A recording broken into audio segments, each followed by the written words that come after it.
Welcome back, ladies and gentlemen, and thank you for keeping tuned at Smart 24, where we drive your business. My name is Anthony, and I'm your host for Financial Markets, where we look at the capital and money markets and what's trending and what are the movers, what are the people, the key players that are in the industry of financial markets on the East African platform, but particularly here in Uganda, of course, keeping our eyes on what's happening. Now, moving on to one of our top stories, of course, we've had, of course, Luna offering a couple of things, of course, in terms of, crypto and other things.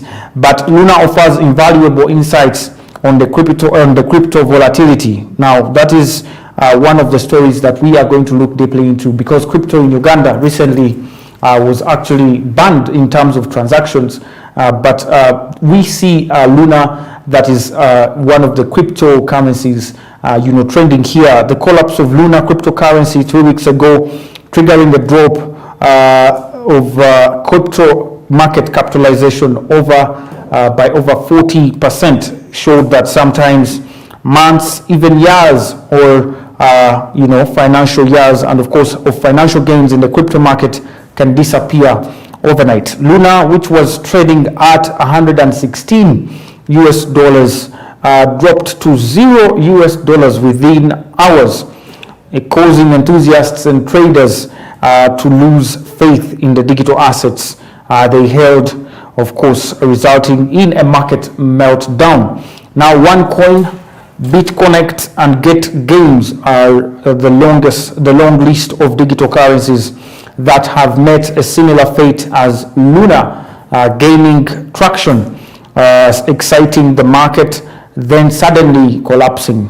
Even Bitcoin and Ethereum, some of the most popular cryptocurrencies, are want to lose value abruptly, wiping out billions of dollars from the market within hours.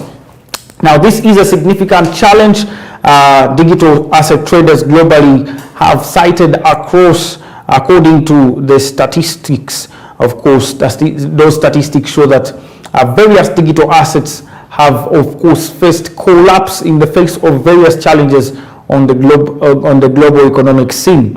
Now, of course, what determines the cryptocurrencies and what determines how long they last? It is important to have a stronghold underpinning infrastructure for cryptocurrencies, like a strong blockchain that is fast, transparent, and of course immutable. That is according to Mr. Rimola, the co-founder of Crypto Performance, that is a German crypto market research firm. Anyone can build a cryptocurrency within days, of course, these days, but a strong community is vital to show long-term support and belief in the coin, both for institutional investors and crypto enthusiasts.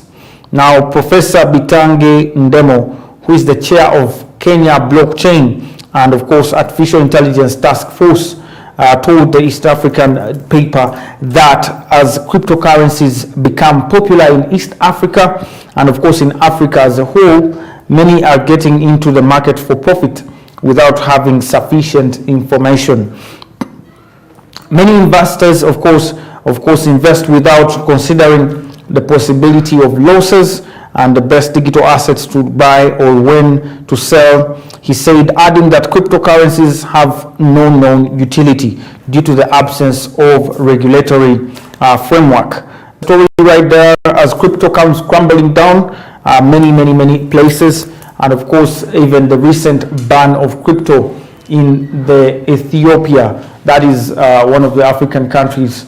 So we are seeing Luna, which has been a crypto for quite some time, has now collapsed completely from a value of $116 per coin to $0.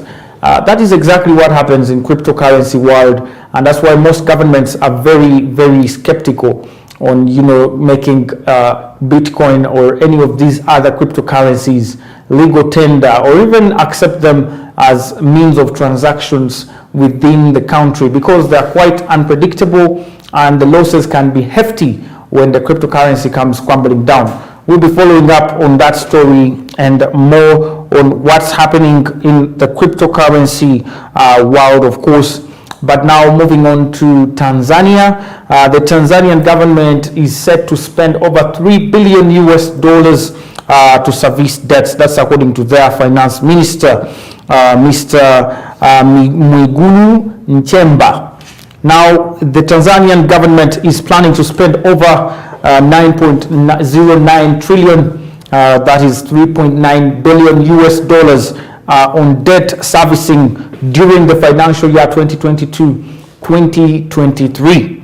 Now, the finance, that is according to the Minister of Finance and Planning, that is Mr. Mwigulu Nchemba.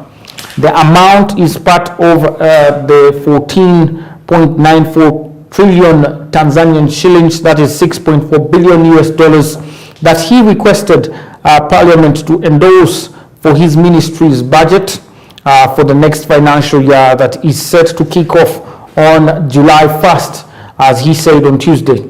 Now, Dr. Nchemba told Parliament that out of the 14.94 trillion Tanzanian shillings or $6.4 billion about 13.62, that is 5.8 billion, is meant for current expenditures, with the rest being channeled to development projects. Now, of course, that is one of the stories we are seeing, that the finance minister of Tanzania is coming up with, a budget that is going to constitute over, $3.9 billion worth of servicing, billion for servicing the debt right there in Kenya. Remember, Kenya has issued already a subsidy on their fuel prices.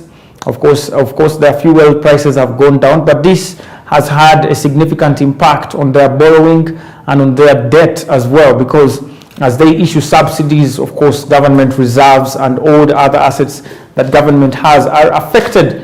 And this is what we're seeing happening on the Tanzanian, platforms right there on the financial markets. So remember, every time the debt is being serviced with the money, of course, we are seeing, of course, more borrowing, because that means that the country can no longer finance most of the activities that are happening, the plan of the government.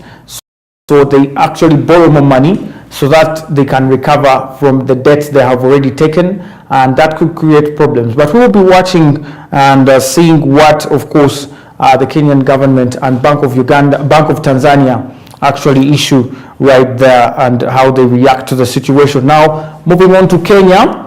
World Bank sees Kenya's economy slowing down to 5.5%, according to reports from World Bank project. Now, the World Bank projects that the Kenyan economy will slow down to 5.5% this year amid concerns over the increased commodity prices, including fuel and the effects of droughts. Now, the bank said that the country will receive below average rains that will negatively affect agricultural performance, leaving nearly 3.1 million Kenyans in need of food aid. Now, actually 3.1 million Kenyans in need of food aid. Now, the country's growth will also be dampened by high commodity prices, triggered, of course, by global supply chain shocks following the war in Ukraine, and that is driving up inflation. World Bank projections are lower than the Treasury estimates of 6% growth after GDP rebounded last year to grow to at 7.5% in 2021, the fastest pace in 11 years. Looking ahead, the economic growth of Kenya is expected to moderate in 2022, with the real GDP projected to grow by 5.5% in 2022. The World Bank, according to the World Bank, in the Kenya Economic Update. Now, Kenya's economy staged a marked recovery last year, driven by recovery in the services sector and expansion in the industrial output.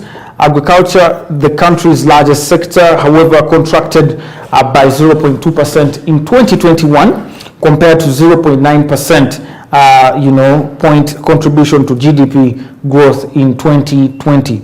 Now, the 2021 production estimates indicate that poor rains reduced maize output by 3%, wheat by 28%, and beans by over 13% below 2020 levels. Below average rainfall led to a drought that has left 3.1 million Kenyans food insecure in the pastoral and marginal agricultural areas. Now, the bank also says that food insecurity is rising in Kenya, and up to 5 million Kenyans will need food assistance by the end of September in 2022. Kenya also faces the challenge of upcoming polls, where the country has a history of slowing down during elections when firms put investment decisions on hold pending a return to normalcy in the political landscape. Economic growth, for example, slowed to 4.81% in 2017 as a result of the bitterly contested presidential poll from 5.88% a year earlier. Now, the same trend was seen in 2008 when the aftermath of the deadly December 2007 presidential elections sank the economy to growth of about 0.23% from about 6.865% the year before. Now, the notable exception was only in 2013 when the economy grew 5.8% after the Supreme Court amicably resolved a presidential dispute compared to 4.56% the year before. Yes, that is the story as well. We shall be keeping in touch. Of course, the World Bank says Kenya's economy is going to see a slowdown or to about 5.5%, which has been witnessed in the past before, especially during their general elections. And of course, general elections have also seen the stock markets being affected, because as you can see, all the all-share indexes, the all-share indexes for Kenya, that is according to the 20 all-share index, and of course other indexes on the Nairobi Stock Exchange, have seen a sharp drop in prices for the past couple of weeks because of many investors pulling out their investments in the stock market. That is affecting extremely the stock market there in Nairobi, and we will be following and seeing what happens even after the election, because we have seen very many, in the past, slowing down of growth due to elections and the like. So we will see what happens there for, of course, the Kenyan economy and, of course, on the stock market of Kenya.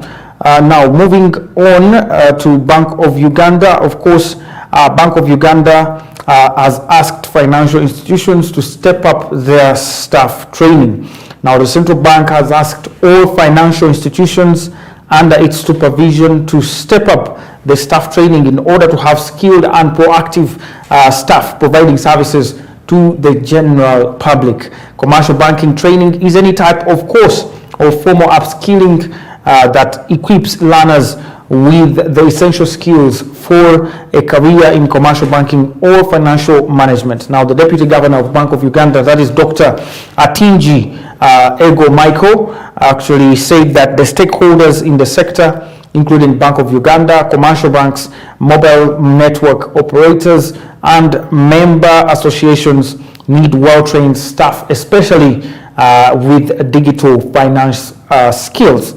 The training of the staff will be a great opportunity that the Institute should harness in order to expand its revenue streams and contribute to a vibrant economic system, as he said in his speech read by the Executive Director of Administration, Mr. John Chemongs, during the annual general meeting of the Uganda Institute of Banking and Financial Services at Sheraton Hotel in Kampala over the last weekend.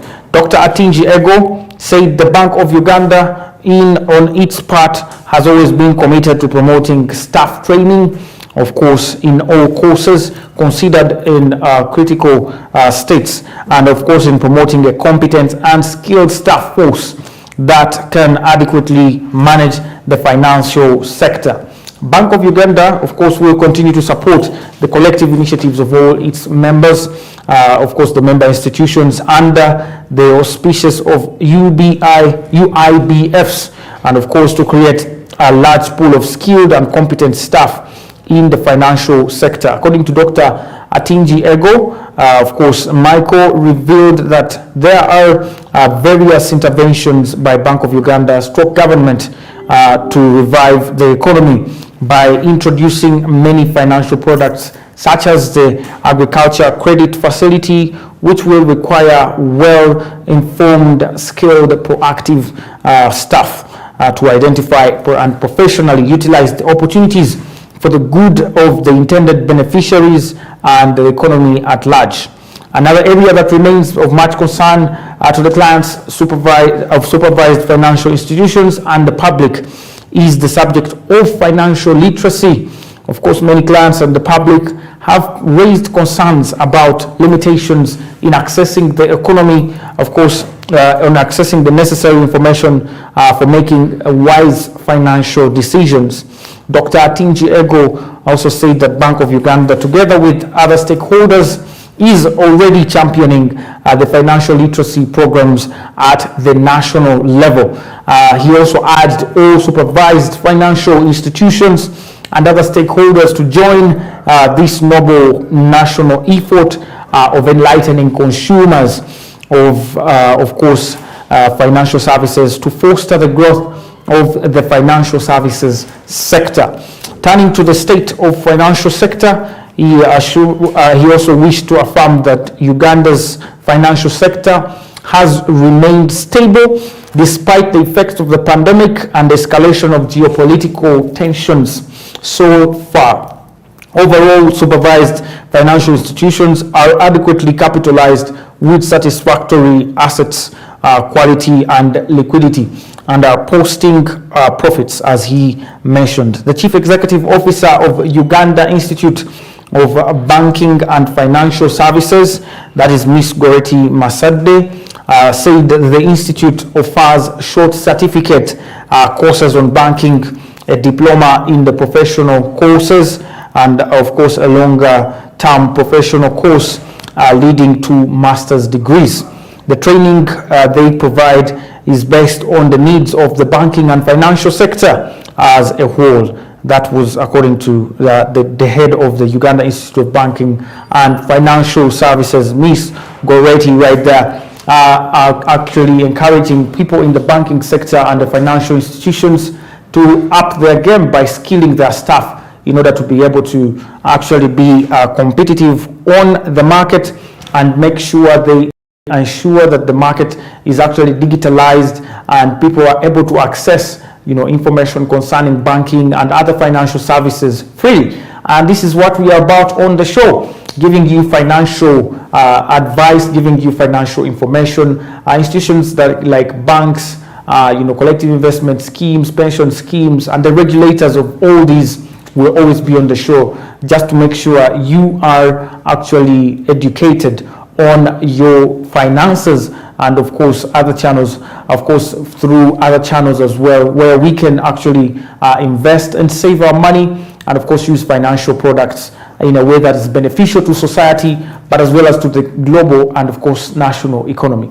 Now later, as I promised, we are going to be talking with Mr. David, that is Mr. David Calvin Buteme, who is from Quested Capital. He's going to be talking about what Quested Capital is, what is their objective, their mandate, and what have they done in order to see that people can access stock, they can access companies on the stock market and actually start their investment journey. He is a financial analyst, someone who is very experienced in the sector, and we will be sharing with him the stage later on. But remember, you can follow us on our social media platforms, that is at Smart24 TV on Twitter, and of course on Facebook at Smart24 TV Official, and of course you can catch the channel go on Go TV, that is channel 394 Smart24, as we drive your business. We're going into a short break. When we return, we'll return with Mr. David Calvin from Quested Capital. Don't go